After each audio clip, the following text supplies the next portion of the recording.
বাহ, আজকাল কি মানুষকে শরীর দেখিয়ে বেড়াতে খুব ভালো লাগে? ঈশা দাঁড়িয়ে দাঁড়িয়ে বিয়ে বাড়ির কিছু পিচ্ছি ছেলে মেয়েদের নাচ দেখছিল। হঠাৎ পিছন থেকে পরিচিত কণ্ঠে এমন একটা জঘন্য কথা শুনে চমকে তাকালো সে। আর পেছনে তাকাতেই কণ্ঠের মালিককে দেখে রীতিমতো ছোটখাটো একটা স্ট্রোক করলো ঈশা। ভয়ে তোর জান যায় যায় অবস্থা। এই রাক্ষসটা এখানে কেন সেটাই বুঝতে পারছে না ঈশা। দেখতে যথেষ্ট সুন্দর, হ্যান্ডসাম আর গুড লুকিং হলেও কেন যে এমন ভিলেনের মতো আচরণ করে সেটাই ঈশার বুঝে আসে না। কই, আর কারোর সাথে তো এমন করে না, শুধু ওর সাথেই কেন এমন করে? কথাগুলো ভাবতে ভাবতে ভীতু ঈশা সামান্য পরিমাণ সাহস সঞ্চার করে নিল। সামনে দাঁড়িয়ে থাকা ব্যক্তিটি ঈশাকে চুপ করে থাকতে দেখে তীর্য কণ্ঠে আবারও হুঙ্কার ছাড়ল। কি হলো, কথা বলছিস না কেন? ব্যাটারির চার্জ কি ফুরিয়ে গেছে? ঈশা আবার মনে মনে সাহস নিয়ে ভীতু কণ্ঠে বলল, ভাইয়া তো তুই তুই কবে আসলি? তুই তো আসবি না বলেছিলি।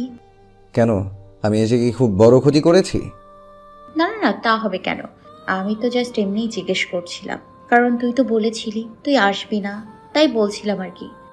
হ্যাঁ, আসবো না বলেছিলাম, বাট এখন তো দেখছি না আসলে কারো এত সুন্দর ফিগারটা মিস করতাম। আফটার অল কোমর, পেট আর পিঠ দেখিয়ে শাড়ি পরেছিস না?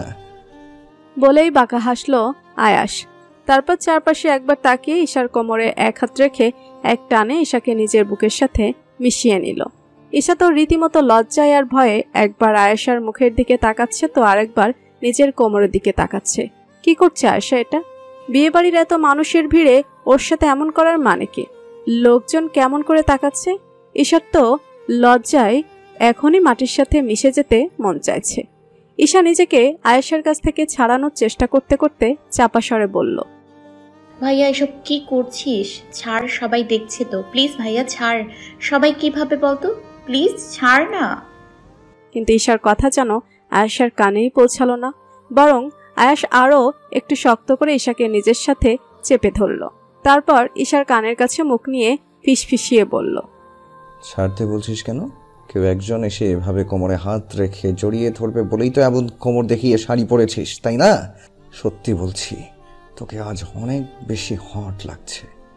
আয়াসের লাস্টের বলা কথাগুলো ঈশার কান ভেদ করে মস্তিষ্কে পৌঁছানোর সাথে সাথে ঈশার পুরো শরীর যেন অসাড় হয়ে এলো। আয়াস এসব কি বলছে কি? ওর কি মাথাটা খারাপ হয়ে গেছে নাকি? একে তো এমন ভরপুর বিয়ে বাড়িতে ওকে বুকের সাথে মিশিয়ে রেখেছে, তার উপর এখন কি সব কথা বলছে। ঈশার জন্য এবার অস্বস্তি লাগতে শুরু করলো, তাই আবারও জোর দিয়ে নিজেকে আয়াসের থেকে ছাড়ানোর চেষ্টা করতে করতে বলল, ভাইয়া তোর কি আজ মাথা টাথা সব গেছে? এসব কোন ধরনের কথা বলছিস? নেশা করে আসিস নি তো আবার? প্লিজ ছাড় আমায়, সবাই খারাপ বলবে। অবশ্য তোর কিছু হবে না এতে, কারণ তুই ছেলে, তোকে কেউ কিছু বলবে না। যা হবার যা বলার সবই তো আমাকেই বলবে, কারণ আমি যে মেয়ে। তাই প্লিজ ছাড় আমায়। ঈশার এবারে বলা কথাগুলো শুনতেই কেন যেন আয়াস বাঁধনটা হালকা করে দিল, তবে একেবারে ছেড়ে দিল না। হালকা করে ধরে রেখে তাচ্ছিল্য হাসল। আয়াসের এমন তাচ্ছিল্য মার্কা হাসি দেখে ঈশার অন্তরাত্মা শুকিয়ে আসলো। ছলছল নয়নে আশার চোখে চোখ রেখে ভেজা গলায় বলল, ভাইয়া ছাড় না প্লিজ। ও তাই, ছাড়তেই হবে? ওকে, ছেড়ে দেব। তার আগে এটা বল যে তোকে শাড়ি পরার পারমিশন কে দিয়েছে? না মানে আমি তো তোকে শাড়ি পরার পারমিশনটা কোনো কালেই দেইনি। ইনফ্যাক্ট শাড়ি পরতে নিষেধ করেছি তোকে। তাই ভাবছি যে তোকে পারমিশনটা দিয়েছে তাকে সাথে করে গরম গরম এক কাপ চা পান করতাম আর কি। বলতো কে সেই মহান ব্যক্তি যার কথায় তুই এত সুন্দর করে শাড়ি পরেছিস, তাও আবার কোমর দৃশ্যমান করে? আয়াস কথাগুলো শান্ত কণ্ঠে বললেও ও ভেতরে ভিতরে যে কতটা রাগ করেছে সেটা ওকে দেখেই বোঝা যাচ্ছে। ঈশা এবার ঘাবড়ে গেল। কি বলবে এখন সে? সত্যিই তো আয়াস ওকে নিষেধ করেছিল শাড়ি পরতে, আর সেটাও বলে দিয়েছে ওকে যেন কোনোদিন শাড়ি পরতে ইচ্ছে হলে নিজের রুমেই যেন পরে, অন্য কারোর সামনে যেন না পরে, এমনকি ওর সামনেও যেন না পরে। আর ঈশা কিনা ওর কথার বিরুদ্ধে গিয়ে শাড়ি পরেছে, তাও আবার এই ভরপুর বিয়ে বাড়িতে। আয়াস কি করবে ওর সাথে সেটা ভাবতে ঈশার চোখগুলো জ্বলে ভরে গেছে। ঈশা জানে আয়াস এখন নিশ্চয়ই একে বড় ধরনের কোনো শাস্তি দেবে, কারণ ঈশা যতবারই আয়াসের কথা অমান্য করেছে ততবারই আয়াস ওকে কোনো না কোনো শাস্তি দিয়েছে। তাই আজও যে কোনো শাস্তি না দিয়ে ছাড়বে না আয়াস, সেটা ঈশা ভালো করেই বুঝে গেছে। ঈশা যখন আয়াসের স্বাস্থ্যের কথা ভাবতে ভাবতে ভাবনার অতল সাগরে মগ্ন, তখনই আয়াস আবারও হুঙ্কার ছাড়ল। কি হলো, কিছু বলছিস না কেন? তোকে কে পারমিশন দিয়েছে শাড়ি পরার? হ্যাঁ, তোর সাহস কি করে হয় আমার কথা অমান্য করার? বল, জবাব দে। I said just tell me, damn it. কথাগুলো বলেই আয়াস ঈশাকে ধাক্কা দিয়ে নিজের থেকে দূরে সরিয়ে দিল। তারপর আবারও রাগী গলায় বলল, তোর অনেক সাহস বেড়েছে না? দাঁড়া, তোর বিয়েতে আসা আমি জন্মের মতো গুছাচ্ছি। জলদি গিয়ে লাগেজ গুছিয়ে নে, আমরা এক্ষুনি বের হব। ঈশা নিশ্চুপ।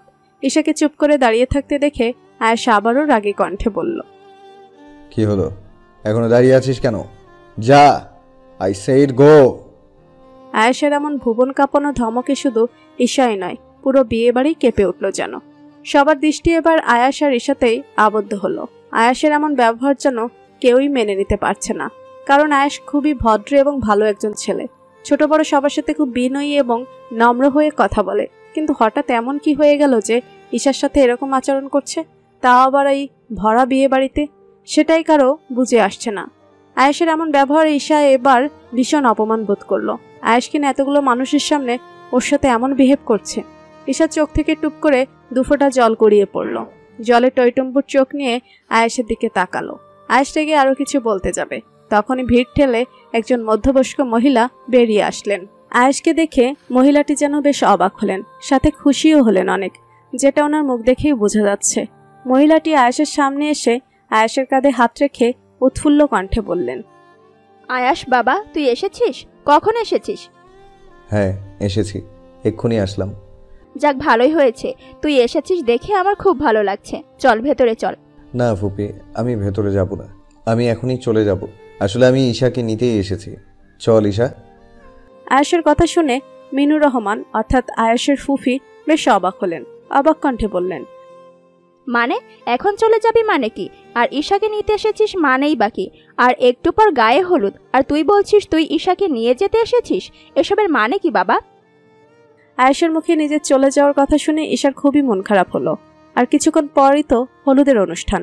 হলুদের জন্য এত সুন্দর করে সেজেছে সে, আর আয়েশ কিনা ওকে নিয়ে যাবে? ঈশা আবার ফুফির পেছনে এসে ফুফির গলা জড়িয়ে ধরে দাঁড়ালো। তারপর আদুরে গলায় কাঁদো কাঁদো ফেস করে বলল, ফুপি, আমি এখান থেকে কোথাও যাব না। এখনো তো হলুদের অনুষ্ঠানও হয়নি, আর ভাইয়া বলছে ওনাকে আমায় নিয়ে যাবে। প্লিজ ফুপি, তুমি ভাইয়াকে মানা করো আমায় যেন না নিয়ে যায়। ওর চলে যাওয়ার হলে ও যাক, বাট আমি যাব না।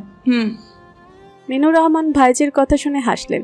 উনি ঈশার গালে আলতো করে হাত রেখে আয়েশের দিকে তাকালেন। ঈশাও ফুফিকে জড়িয়ে ধরে সে আগের মতো দাঁড়িয়ে রইল। মিনুর রহমান আয়েশকে উদ্দেশ্য করে বললেন, আয়াস, এখন এখান থেকে না ঈশা যাবে আর না তুই যাবি। দেখ বাবা, একেই তো ভাইজান আর ভাবিরা কেউ আসলো না, তার উপর এখন তুইও এসে চলে যাবি বলছিস, তাও আবার ঈশাকে নিয়ে। আমার কি ভালো লাগবে বল? আর তাই বউ ভাত শেষ না হওয়া অবধি তোরা কেউ কোথাও যাচ্ছিস না, এই আমি বলে দিলাম। সরি ফুপি, আমার আর থাকা হবে না। ইনফ্যাক্ট ঈশারও থাকা হবে না। তুমি জোর করো না প্লিজ, তাহলে আমি ফেলতে পারবো না। আমাদেরকে যেতে দাও। ঈশা যা, জলদি গিয়ে লাগেজ গুছিয়ে নে। আর হ্যাঁ, শাড়ি যেন চেঞ্জ করা দেখি, নয়তো আমি। মিনুর রহমান এবার একটু জোরেই হেসে দিলেন। হয়তো আয়েশের রাগার কারণটা উনি বুঝতে পেরেছেন। উনি বাঁকা হেসে সন্ধিয়ান চোখে আয়েশের দিকে তাকালেন, মুস্কি হেসে বললেন, আয়াস, বাই এনি চান্স তোর রাগের কারণটা কি ঈশার শাড়ি নাকি অন্য কিছু? আয়েশ কিছু বলতে গিয়েও বলল না, বরং নাকমুখ কুচকে আশেপাশে তাকাতে লাগলো। ভাইপোর এমন চাহনি দেখে মিনুর রহমানও এবার ভাইপোর দৃষ্টি অনুসরণ করে তাকালেন। সবাই ওদের দিকেই তাকিয়ে আছে। মিনুর রহমান মুস্কি হেসে সবাইকে চলে যেতে বললেন, আর এটাও বললেন যে আয়েশ ওনার ভাইয়ের ছেলে, তাই কেউ যেন একটু আগের বিষয়টা নিয়ে কোনো রকম কানাঘষা না করে। সবাই বিরক্তি মুখ নিয়ে চলে গেলেন। ওদের হয়তো এত সময় ধরে দাঁড়িয়ে দাঁড়িয়ে আয়েশ আর ঈশার কাজ দেখতে ভালোই লাগছিল, তাই তো মিনুর রহমানের চলে যেতে বলাতে সবার মুখটা এমন ফ্যাকাশে বর্ণ ধারণ করেছে। সবাই চলে যেতেই মিনুর রহমান আবারও আয়েশের চোখে চোখ রাখলেন, তারপর হেসে বললেন, এবার বল, ঈশার উপর এত রাগ কেন যে ওকে এখনই নিয়ে যেতে চাইছিস? আচ্ছা, রাগটা কি ঈশার উপর নাকি ঈশার শাড়ির উপর, কোনটা? আয়েশ কিছু বলতে যাবে, তার আগেই গাল ফুলিয়ে ঈশা বলে উঠল, আরে ফুপি, তুমি বুঝতে পারছো না? ওনার সব রাগ তো আমার শাড়ির উপর। আমি নাকি শাড়ি পরেছি বলে মহাভারত অশুদ্ধ হয়ে গেছে। আচ্ছা তুমিই বলো, মহাভারত কি আজ লেখা হচ্ছে যে আমার শাড়ি পরাতে অশুদ্ধ হয়ে যাবে? মহাভারত তো অনেক আগেই লেখা হয়েছে, সে 1900 কটকটি সালে। এখন যদি আমার শাড়ি পরাতে এত বছর পর সেটা অশুদ্ধ হয়ে যায়, তাহলে আমি কি করব? বাজে কথা বলা রাখবি, একটা থাপ্পড় দিব, ফাউল কোথাকার। আচ্ছা ফুপি, তুমিই বলো তো, মেয়েরা শাড়ি কখন পরে? আয়াসের প্রশ্ন শুনে মিনুর রহমান আলতো হেসে বললেন, কেন, বিয়ের পর? শুনলি ফুপ্পি কি বলেছে? মেয়েরা বিয়ের পর শাড়ি পরে। আর তোর কি এখনো বিয়ে হয়েছে নাকি যে তুই শাড়ি পরবি? তোর মতো পাগলরাই পারে বিয়ের আগে শাড়ি পরতে, যত সব আজাইরা পাবলিক। আগে তো বিয়েটা কর, তারপর আর কেউ বাধা দিবে না শাড়ি পরতে। আয়াস, তাহলে বিয়েটা করে ফেল। মিনুর রহমানের কথা শুনে আয়াস আমতা আমতা গলায় বলল, মানে? না মানে তাহলে ঈশার বিয়েটা দিয়ে দে। ও তাই বলো? আচ্ছা, তোমার ভাইঝির কি এখনো বিয়ের বয়স হয়েছে যে বিয়ে দিয়ে দেব? আগে স্টাডিটা তো কমপ্লিট করুক, তারপর বিয়ের কথা ভাবা যাবে। বুঝলাম, এখন চল তো, ভেতরে চল। সেই কখন থেকে বাইরে দাঁড়িয়ে আছিস, আয় ঘরে যাবি। আচ্ছা তোমরা যাও, আমি বরং বাবা মাকে কল করে আমার আসার খবরটা দিয়ে আসি, আর ওদেরকেও বিয়েতে আসতে বলি। আর হ্যাঁ, এই যে ম্যাডাম, আপনাকে বলছি, আমি যদি ভেতরে এসে শাড়িটা গায়ে দেখি না, শাড়ির সাথে আপনাকেও সহ পিস পিস করে কেটে রেখে দেব, মাইন্ডেড। কিন্তু এইবার আর আয়াসের কথাকে পাত্তা না দিয়ে ঈশা হু বলে মুখ বাঁকিয়ে ফুফির হাত ধরে ভেতরে চলে গেল। আয়াসও ফোন কানে ধরে বাইরের দিকে চলে গেল। ঈশা নিজের রুমে এসে দ্রুত শাড়িটা চেঞ্জ করে নিল, নয়তো রাক্ষসটা এসে সত্যি সত্যি শাড়ির সাথে ওকে সহ পিস পিস করে কেটে ফেলবে। কারণ আয়েশা যেটা বলে সেটাই করে। কিন্তু বোকা ঈশা তো জানেই না আয়েশকে ভয় দেখানোর জন্যই শুধু কথাটা বলেছে, যাতে শাড়ি চেঞ্জ করে নেয় সে। খানিক বাদে আয়েশ বাহির থেকে ভিতরে আসলো। সিঁড়ি দিয়ে ওঠার সময় ফুফির সাথে দেখা হয়ে গেল। আয়েশকে দেখে মিনুর রহমান হেসে বললেন, আয়াস, বাবা কথা বলেছিস ভাইজান আর ভাবির সাথে? কি বলেছে ওরা? আসবে বলেছে? আরে ফুপ্পি, আসবে বলেছে কি? ওরা অলরেডি রওনা দিয়ে দিয়েছে, তাই আসছি বলে। সত্যি? ভালো হলো তাহলে। তোকে অনেক ধন্যবাদ বাবা, তোর এত ইম্পর্টেন্ট কাজ রেখে এসেছিস বলে এখন ভাইয়া ভাবিরা সবাই আসছে, নয়তো ওরা তো বলেছিল তুই আসতে পারবি না বলে কেউ বিয়েতে আসবে না। আচ্ছা এখন তুই রুমে যা, আমি তোদের জন্য খাবার নিয়ে আসছি। কোন রুমে যাব ফুপি? যেই হারে মেহমান দেখছি, আমার তো মনে হয় না একটা রুমও খালি আছে। ধুর পাগল, তাই বলে তুই রুম পাবি না? তুই এশা রুমে চলে যা, এশা রুমেই আছে। কথাটা বলেই মিনুর রহমান দ্রুত পায়ে সিঁড়ি দিয়ে নেমে গেলেন। আয়েশকে আর কিছু বলার সুযোগই দিলেন না। আয়েশও আর কোনো উপায় না পেয়ে উপরে চলে গেল। ঈশা সবে ওয়াশরুম থেকে বেরিয়েছে। পরনে একটা হোয়াইট অ্যান্ড স্কাই কালার কম্বিনেশনের গাউন। সাদা এবং আকাশি কালারটা ঈশার সৌন্দর্যকে যেন আরও কয়েক গুণ বাড়িয়ে দিয়েছে। যদিও ঈশা তেমন বেশি ফর্সা না, আবার কালোও না। উজ্জ্বল শ্যামবর্ণের গায়ের রং ঈশার, আর এই রংটিতে যেন ঈশাকে মারাত্মক সুন্দর লাগে। উজ্জ্বল শ্যামবর্ণের শরীরটিতে হোয়াইট অ্যান্ড স্কাই কালারটা যেন দারুণ মানিয়েছে। ঈশা ড্রেসিং টেবিলের আয়নার সামনে দাঁড়িয়ে নিজেকে একবার দেখে নিল, তারপর যা কিছু অগোছালো আছে সেগুলো গুছিয়ে নিল। ঈশা যখন আয়নার সামনে দাঁড়িয়ে নিজেকে গোছাতে ব্যস্ত, তখনই দরজা ঠেলে আয়েশ ভিতরে ঢুকলো। ঈশা একবার দরজার দিকে তাকিয়ে আবারও নিজেকে সাজাতে ব্যস্ত হয়ে পড়ল। কারণ ঈশা চায় হলুদের অনুষ্ঠানে যেন সবার থেকে ওকেই বেশি সুন্দর লাগে। কিন্তু ওকে যে না সাজলেও সবার থেকে বেশি সুন্দরই লাগে, সেটা ঈশা বুঝতে চায় না। ওর মনে হয় ওকে দেখে রহিমা, হালিমা কিংবা রোকেয়ার মতো দেখতে লাগে। আয়েশ ভিতরে ঢুকে দরজাটা লাগিয়ে যেই না ঈশার দিকে তাকালো, অমনি চোখটা কিছু সময়ের জন্য ঈশাতে আবদ্ধ হয়ে গেল। ঈশাকে এই মুহূর্তে আয়েশের কাছে যতটা মোহনীয় আর আবেদনময়ী লাগছে, ততটা সৌন্দর্য হয়তো আয়েশ আগে কখনো কোনো নারীর মধ্যেই খুঁজে পায়নি। আয়েশের কেমন যেন ঘোর ধরতে লাগলো চোখে, মাথায় হাজার উদ্ভট চিন্তা খেলা করতে লাগলো। আয়েশের এখন একটা কথাই মাথায় আসছে, আর সেটা হলো যেখানে সে নিজেই ঈশার দিকে চোখ থেকে ফেরাতে পারছে না, সেখানে হলুদের অনুষ্ঠানে তো অনেক ছেলে থাকবে। ওরা কি তাহলে ওর ঈশাকে বাজে দৃষ্টিতে দেখবে? তাহলে কি ওর ঈশা পরপুরুষের কুদৃষ্টির শিকার হবে? কিন্তু আয়েশ তো সেটা চায় না। আয়েশ চায় ওর প্রাণ ভোমরা সৌন্দর্য শুধু সে নিজেই দেখবে। এই সৌন্দর্য আর কাউকে দেখতে দেবে না সে, কিছুতেই না। তার জন্য যা কিছু করতে হয় সে করবে। আয়েশ সব ভাবতে ভাবতে খাটে গিয়ে ধপাস করে বসে পড়ল। ঈশা তখনও আয়নার সামনে দাঁড়িয়ে নিজেকে ঠিক করছে। আয়েশ কেমন শব্দ করে বসতে দেখে আয়নায় আয়েশের প্রতিচ্ছবির দিকে তাকিয়ে ঈশা মুখ বাঁকালো। আয়েশ ঈশার দিকে না তাকিয়ে নিচের দিকে তাকিয়ে পা নাড়াতে নাড়াতে গম্ভীর কণ্ঠে বলল, বিশ্ব সুন্দরী প্রতিযোগিতা তো নাম দিয়েছিস নাকি? ততক্ষণে ঈশার নিজেকে গোছানো শেষ, তাই সে এবার আয়েশের সামনে এসে দাঁড়ালো। তারপর বলল, মানে বুঝলাম না, আমি কেন বিশ্ব সুন্দরী প্রতিযোগিতায় নাম দিতে যাব? আমি কি অত সুন্দরী নাকি যে বিশ্ব সুন্দরী প্রতিযোগিতায় নাম দিব? আয়েশ এবার ঈশার দিকে তাকালো, বলল, না মানে সেই কখন থেকে দেখছি সাজতে ব্যস্ত আছিস, তাই বললাম আর কি।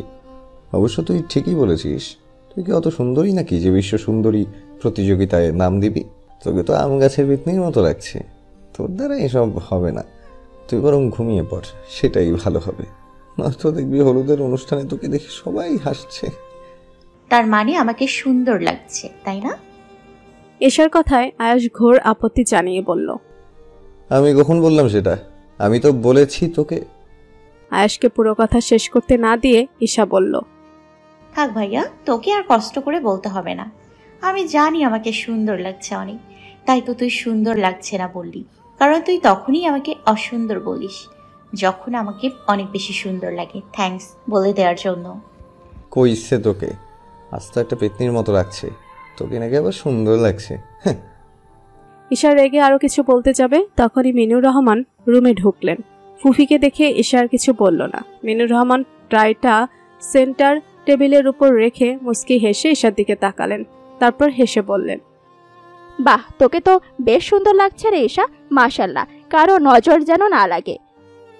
বলে মিনুর রহমান হেসে ঈশার মাথায় হাত বুলিয়ে দিলেন। এটা দেখে আয়েশ বাঁকা হাসলো, কিন্তু হাসিটা ভেতরে চেপে রেখে স্বাভাবিক কণ্ঠে বলল, আচ্ছা ফুপি, তোমার কোন দিক থেকে ওকে সুন্দর লাগছে বলো তো? না মানে আমার তো ওকে কোনো দিক থেকে সুন্দর লাগছে বলে মনে হচ্ছে না, তাই বলছিলাম আর কি। তোমার মনে হয় চশমার পাওয়ারটা কমে গেছে, ফুপিকে বলে নতুন একটা চশমা আনিয়ে নিও। সাথে সাথে মিনুর রহমান আয়েশের কাছে গিয়ে আয়েশের কান টেনে ধরলেন। ফুপি কি করছো? আমার লাগছে তো, কান ধরেছো কেন? তুই মিথ্যা বলে আমার মেয়েটাকে রাগাচ্ছিস কেন? তাই কান টেনে ধরেছি। ওকে এত সুন্দর লাগছে, তারপরে তুই বলছিস ওকে সুন্দর লাগছে না? ফুফির সাপোর্ট পেয়ে ঈশাও খুশিতে গদগদ হয়ে বলল, একদম ভালো হয়েছে ফুপি, তুমি একদম ছাড়বে না ওর কান, এভাবেই ধরে রাখো ফাউল ফোলা। আমার নাকি সুন্দর লাগছে না।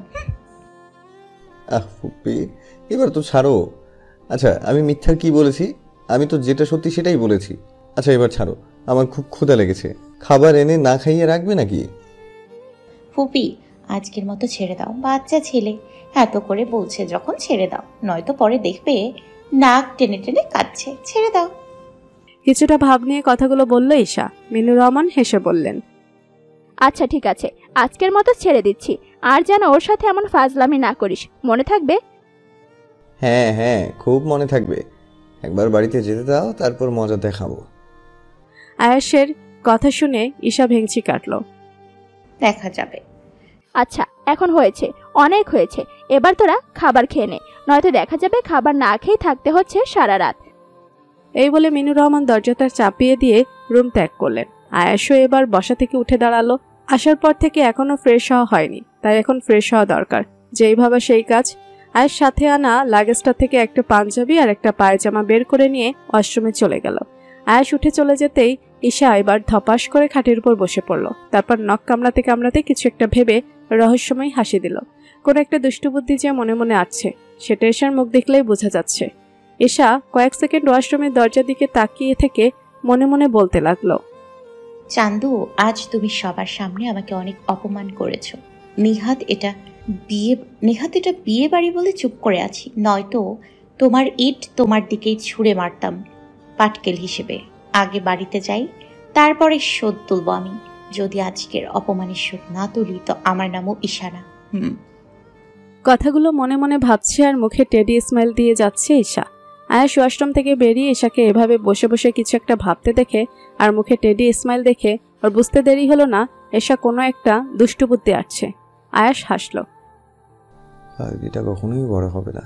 আমি যে ওর ভালোর জন্যই ওকে শাড়ি পরতে শাসন করেছি সেটা বুঝলো না, উল্টা এটা মনে রেখে দিল যে আমি ওকে সবার সামনে অপমান করেছি কেন। আর এখন হয়তো এটাই ভাবছে যে বাড়িতে গিয়ে আমার থেকে কিভাবে সুদ নেওয়া যায়। নিজের ভালোটা কখনোই বুঝবে না, আর আমার ইমোশনটাও কখনো বুঝবে না। আচ্ছা ওকে কখনোই বুঝবে না আমার ফিলিংসটা। কথাগুলো মনে মনে ভেবে আয়েশ একটা দীর্ঘশ্বাস ছেড়ে ঈশার দিকে এগিয়ে গেল। ঈশা ভাবনায় এতটাই মগ্ন যে আয়েশ যে ওর সামনে এসে দাঁড়িয়েছে সেটা সে টেরই পেল না। এই যে ম্যাডাম। আয়েশের ডাকে ঈশার ভাবনার সুতো ছিঁড়ল, চমকে তাকালো আয়েশের দিকে। আয়াস একদম ওর সামনে দাঁড়িয়ে আছে। এমন ডেভিল স্মাইল দিয়ে কি এত ভাবছিলি শুনি? আচ্ছা, বাই এনি চান্স আমাকে মেরে টেরে ফেলার প্ল্যান করছিস না তো? আয়েশের কথা শুনে এশা অবাক হয়ে বড় একটা ঢোক গেল। আয়েশ কিভাবে বুঝলো যে ও আয়েশকে নিয়ে ভাবছে? যদিও মেরে ফেলার কথা ভাবছে না, কিন্তু ওর থেকে প্রতিশোধ নেওয়ার কথা তো ভাবছে। আচ্ছা ভাইয়া, তুই আমাকে একটা কথা বলতো, তুই কি ব্যবসায়ের পাশাপাশি মনোবিজ্ঞান নিয়েও পড়েছিস? কেন বলতো?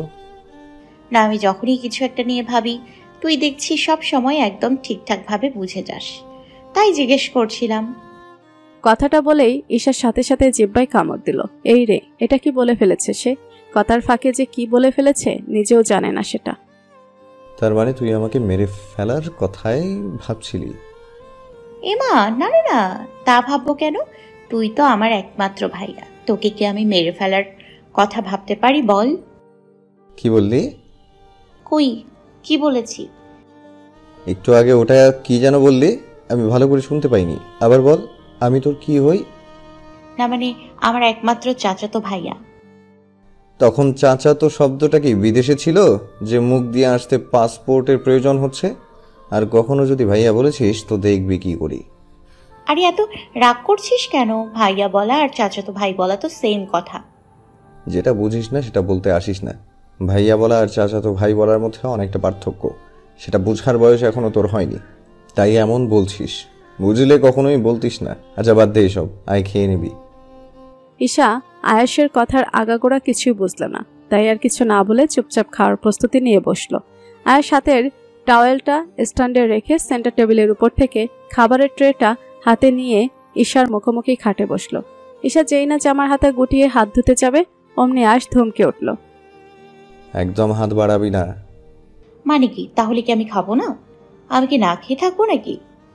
সব সময় বেশি বুঝিস কেন? আমি একবারও বলেছি সেটা? সেটা বলিসনি তো কি বলেছিস শুনি? তোর কথা দ্বারা তো এটাই বোঝা যাচ্ছে যে আমি যেন না খেয়ে থাকি। ডিরেক্টলি তো মানা করতে পারছিস না, তাই ইনডিরেক্টলি মানা করছিস। আর একটা বাজে কথা বললে একটা থাপ্পড় খাবি। বেশি বকবক না করে হাঁ কর। বলেই আয়েশ একটা গ্রাস বানিয়ে ঈশার মুখের সামনে তুলে ধরল। ঈশা অবাক হলো, তবে আয়েশ ওকে খাইয়ে দিবে সেটা ভেবে নয়, কারণ আয়েশ প্রায় ওকে এমনভাবে খাইয়ে দেয়। ঈশা যেই কারণে অবাক হয়েছে সেটা হলো আয়েশ ওকে এখন এখানে বিয়েতে এসেও খাইয়ে দিবে, সেটা ঈশা কল্পনাও করেনি। ভাইয়া, শুধু শুধু তুই কেন কষ্ট করছিস? আমি নিজেই তো খেয়ে নিতে পারবো, তুই রাখ, আমি খেয়ে নিচ্ছি। আর একটা কথা বললে কিন্তু আজ সারা রাত না খাইয়ে রেখে দেব, তখন বললেও আর খাবার পাবি না। তাড়াতাড়ি হাঁ কর বলছি। ঈশা জানে আয়েশকে কিছু বললেও লাভ হবে না, কারণ এখন যদি আয়েশকে আরেকটা কথা বলে তাহলে সত্যি সত্যি হয়তো না খেয়ে থাকতে হবে। আর তাছাড়া এমন তো নয় যে আয়েশ আজই প্রথম ওকে খাইয়ে দিচ্ছে আর ঈশার সংকোচবোধের কারণে খেতে পারবে না। যেহেতু আগেও অনেকবার সে আয়েশের হাতে খেয়েছে, তাই এখন আর কোনো রকম আপত্তি করলো না। বিনা বাক্যে আয়েশের হাতের খাবারটুকু মুখে পুরে নিল। ঈশাকে খাওয়াই দেওয়ার পাশাপাশি আয়েশ নিজেও খেয়ে নিল। আয়েশ আর ঈশার খাওয়া সবে শেষে হয়েছে, তখনই হুড়মুড়িয়ে সবাই রুমে প্রবেশ করলো। সবাই বলতে আয়েশের বাবা মা আর ঈশার বাবা মা এসেছে। ঈশা বাবা মা, বড় আব্বু আর বড় আম্মুকে দেখে খুশি হয়ে সাথে সাথে লাফিয়ে উঠল। তোমরা সবাই এসে গেছো, ওয়াও, কত মজা হবে এখন। কি মজা, কি মজা। এই বলে ঈশা দৌড়ে গিয়ে রুকসানা বেগমকে জড়িয়ে ধরল, তারপর আহ্লাদি গলায় বলল, বড় আম্মু, তোমরা এসছো? রুকসানা বেগম ঈশার মাথায় হাত বুলিয়ে দিয়ে মিষ্টি হেসে বললেন, হ্যাঁ রে মা, এসেছি। ঈশা এবার রুকসানা বেগমকে ছেড়ে দিয়ে দাঁড়ালো, অবাক কণ্ঠে বলল, কিন্তু তোমরা তো বলেছিলে তোমরা আসবে না, তাহলে এখন আসলে কেন? হ্যাঁ, আসবো না বলেছিলাম, তবে সেটা তো আয়াস আসতে পারবে না বলেছিল বলে। কিন্তু মহোদয় যে আগে আগে এসে আমাদেরকে ইনভাইট করবে সেটা কি আমরা জানতাম নাকি রে? আরে ভাবি, আয়াসকে বকো না তো। নিশ্চয়ই এশা হয়তো এমন কিছু করেছে যা ওর কানে পৌঁছেছে, তাই তো আসবে না বলেও চলে আসলো। নয়তো আয়াস কি দুই কথা বলার মতো ছেলে নাকি? আনিশা বেগমের কথা শুনে রুকসানা বেগম বললেন, হ্যাঁ, তুমি তো আমার মেয়ের দোষটাই দেখবে। আয়াস কি ধোয়া তুলসী পাতা? ও তো ভুল করে, তখন কি ঈশা কিছু বলে? তাহলে ও কেন বলবে? আর বিয়ে বাড়িতে আসলে একটু আধটু ভুল সবারই হয়ে থাকে। রুকসানা বেগমের সাপোর্ট পেয়ে সাথে সাথে ঈশা আহ্লাদি গলায় বলল, একদম ঠিক বলেছো বড় আম্মু। আমি কি ভাইয়া ভুল করলে কিছু বলতে যাই? তাহলে ও কেন আমাকে বলতে আসে? কোন রাজ্যের রাজা যে আমাকে ওর কথা সবসময় মানতে হবে? তুই একদম চুপ থাক। ভাবি তোকে লাই দিয়ে দিয়ে দিন দিন মাথায় তুলে ফেলেছে। সাথে সাথে রুকসানা বেগম যাকে হালকা আছে ধমকে দিলেন, আনিশা, তুমি একদম ধমকাবে না আমার মেয়েকে। ওর কোনো দোষ নেই, সব দোষ আয়াসেরই, আমি জানি।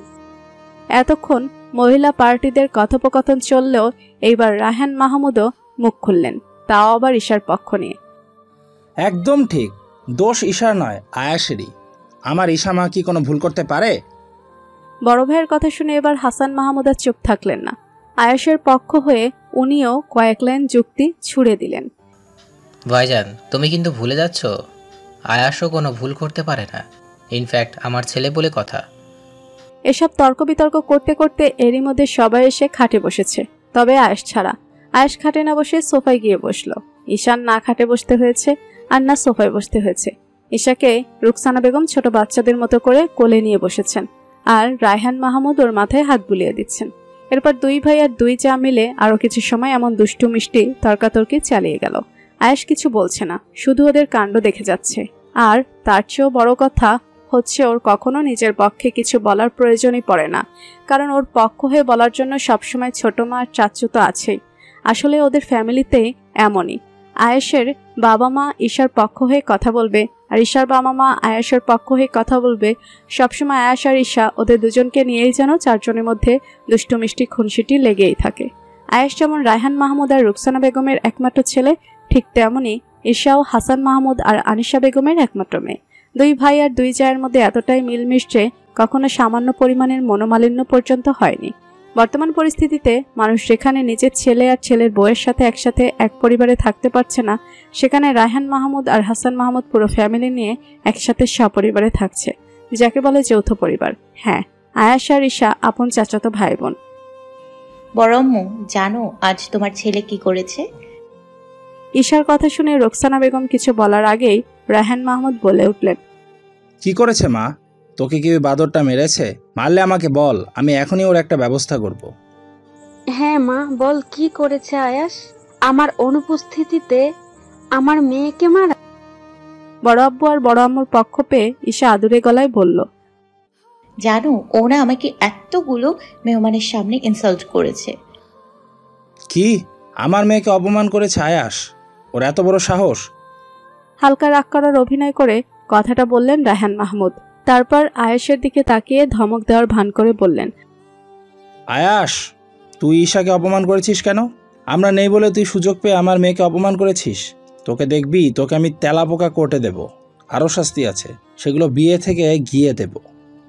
আজকে শাস্তি দেওয়ার কথা শুনে ঈশা তো সেই খুশি, ওর যেন খুশিটা ধরছেই না। খুশি হয়ে বড় আব্বুর গলা জড়িয়ে ধরে আহ্লাদি গলায় বলল, বড় আব্বু, তুমি সত্যি বলছো ভাইয়া বাড়িতে গিয়ে শাস্তি দেবে?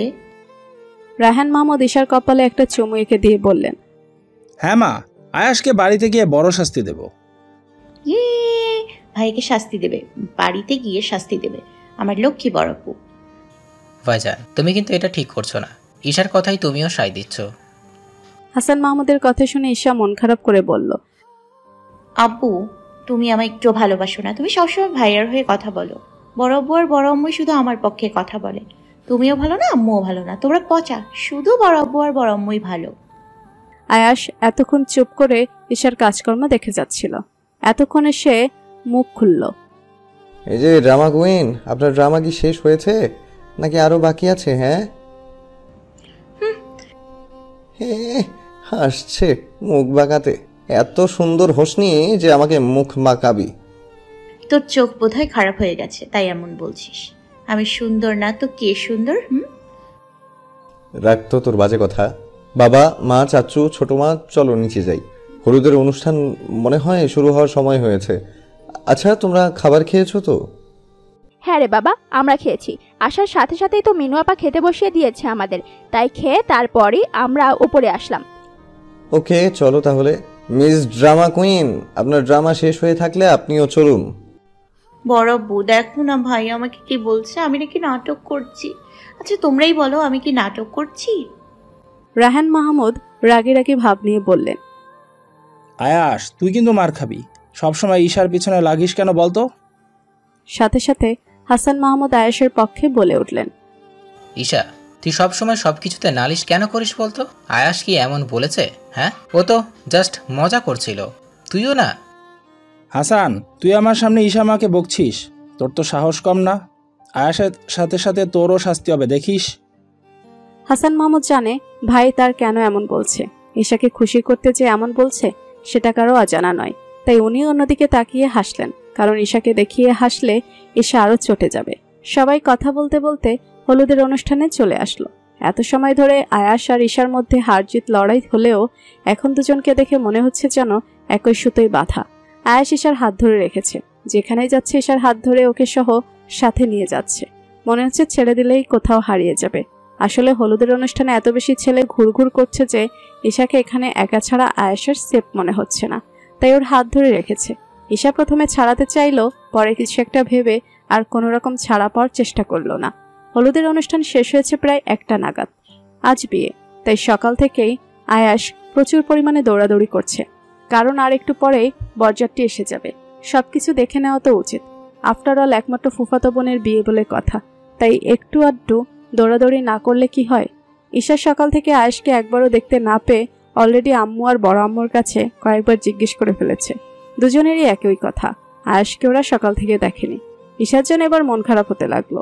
আসলে ঈশা এমনই, যতই আয়েশের পিছনে লাগুক আর যতই আয়েশের সাথে ঝগড়া করুক, কিন্তু আয়েশকে না দেখে যেন এক মুহূর্তও থাকতে পারে না সে।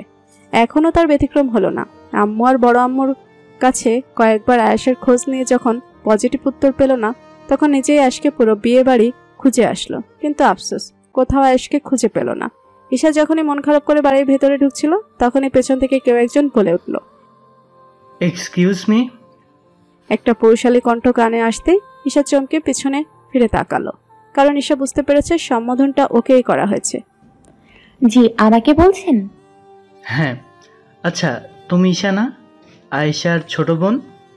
জি, কেন বলুন তো? এবার ছেলেটা ঈশার একদম সামনে গিয়ে দাঁড়ালো, তারপর আবারও হেসে বলল, আরে তুমি আমাকে আপনি করে বলছো কেন? আমি সুমন, আমাকে চিনতে পারোনি তুমি? ঈশা কয়েক সেকেন্ড কিছু একটা মনে করার চেষ্টা করে হঠাৎই হেসে বলল, সুমন মানে নিশিয়াপুর ফ্রেন্ড সুমন? যাক, চিনতে পেরেছো তাহলে। আরে কি যে বলো না ভাইয়া, তোমাকে চিনবো না কেন? তোমাকে নিশিয়াপুর সাথে কত দেখেছি, না চেনার কি আছে? This is not fair Isha, তুমি আমাকে এখনো ভাইয়া বলছো? তুমি আমার নাম ধরে রাখলে আমি কিন্তু মাইন্ড করবো না ঈশা। সরি ভাইয়া, এটা আমার দ্বারা হবে না। কেননা তুমি নিশিয়াপুর ফ্রেন্ড, আর নিশিয়াপু যেহেতু আমার বড়, তাই তুমি আমার বড়, অ্যান্ড দ্যাটস ওয়াই আমার তোমাকে ভাইয়া ডাকাই উচিত, বুঝলে কিছু? তুমিও না ঈশা, তাই বলে ভাইয়া ডাকতে হবে? আমি তো তোমাকে পারমিশন দিয়েছি নাম ধরে ডাকার, তারপরও কিসের এত প্রবলেম? আচ্ছা ফরগেট ইট, এখন বলো তোমার স্টাডি কেমন চলছে? হ্যাঁ, ভালোই চলছে। তো কোন ক্লাসে পড়ছো এখন? ক্লাস 9 ইয়ারে, ইন্টার ফার্স্ট ইয়ারে পড়ছি এখন। ও তাই নাকি? তাহলে তো অনেক বড় হয়ে গেছো। তোমাকে সেই ক্লাস 6-এ থাকতে দেখেছিলাম, মনে আছে? তুমি যখন ক্লাস 6-এ পড়তে তখন আমাদের স্কুলে গিয়েছিলে নিশির সাথে। মনে আছে। আর থাকবে নাই বা কেন? তুমি সেদিন আমাকে কতগুলো ফুচকা কিনে দিয়েছিলে, পুরো 500 টাকার। তোমার দেখছি সব মনে আছে। অবশ্যই। এভাবে ঈশা আরো বিভিন্ন বিষয় নিয়ে সুমনের সাথে হেসে হেসে কথা বলছিল। ঈশার সুমনের কথার মাঝে হঠাৎই আয়েশ ওদের পাশ কাটিয়ে চলে গেল, যেন ঈশাকে সে দেখলই না। তবে ঈশা ঠিকই দেখেছে আয়েশকে। ঈশা আয়েশকে দেখে সুমনকে সেভাবে রেখেই আয়েশের পেছন পেছন দৌড় দিল। ভাইয়া ভাইয়া, এই ভাইয়া শোনো না। আয়েশকে ডাকতে ডাকতে ঈশা আয়েশের সামনে গিয়ে আয়েশের পথ আগলে দাঁড়ালো। আয়েশ যেন এতে প্রচুর বিরক্তই হলো, বিরক্তিকর কণ্ঠে বলল, কি হয়েছে? পথ আগলে দাঁড়িয়েছিস কেন? যা বাবা, এমন ভাবে কথা বলছিস কেন? কিভাবে কথা বলছি? এই যে মনে হচ্ছে অনেক কাজ করে এসছিস, আর তাই এখন দেমাগে তোর সাথে কথাই বলা যাবে না এমন? কাজ করে আসিনি তো তোর মতো দাঁড়িয়ে দাঁড়িয়ে গল্প করে এসেছি, তো আবার হেসে হেসে। সর সামনে থেকে, আমার কাজ আছে। এ মা, এত রাগ করছিস কেন? আমি তো আর ইচ্ছে করে কথা বলিনি, ও নিজে এসে আমার সাথে কথা বলছিল। আমি কি করে চলে আসতাম বল? আর তাছাড়া আমি ওর সাথে কথা বলছি বলে তুই এত রাগ করছিস কেন? হ্যাঁ সেটাই তো, ওর সাথে কথা বলছিস বলে আমি রাগ করব কেন? আমি রাগ করার কে? আমার কি সেই অধিকারটা আছে? ভাইয়া, এমন করে কথা বলছিস কেন? আমি কিন্তু এবার কান্না করে দিব। তুই জানিস না, তুই আমার সাথে ভালো করে কথা না বললে আমার ভালো লাগে না। প্লিজ ভালো করে কথা বল না। শেষ হয়েছে তোর বকবক? তাহলে এবার সামনে থেকে সর। তোর বকবক শোনার মতো টাইম আমার হাতে নেই, আমার অনেক কাজ পড়ে আছে। ভাইয়া, এমন করিস না প্লিজ। আচ্ছা, আমার ভুলটা কি বল, আমি শুধরে নিব। বাট তবুও তুই এমন রাগি রাগি ভাব নিয়ে থাকিস না, আমি নিতে পারছি না। সত্যি কি তুই বুঝতে পারছিস না তুই কি ভুল করেছিস? না। ওকে, আর বুঝতেও হবে না। এ বলে আয়াস ঈশাকে সরিয়ে হনহনিয়ে ভেতরে চলে গেল। ঈশা কিছু বলতে চেয়েও বলতে পারল না, কারণ আয়াস ওকে কিছু বলার সুযোগই দেয়নি। আয়াসের এমন গাছাড়া ব্যবহারটা ঈশা কিছুতেই নিতে পারছে না। কেন যেন আয়াসের ব্যবহার ওর কান্না পাচ্ছে। আসলে ঈশা এমনই, যখনই আয়াস কোনো কারণে ওর সাথে রাগ করে, কথা না বলে থাকে, তখন ঈশার এমন খারাপ লাগে। ঈশা নিজেও জানে না কেন আয়াসের একটু অবহেলা সে সহ্য করতে পারে না।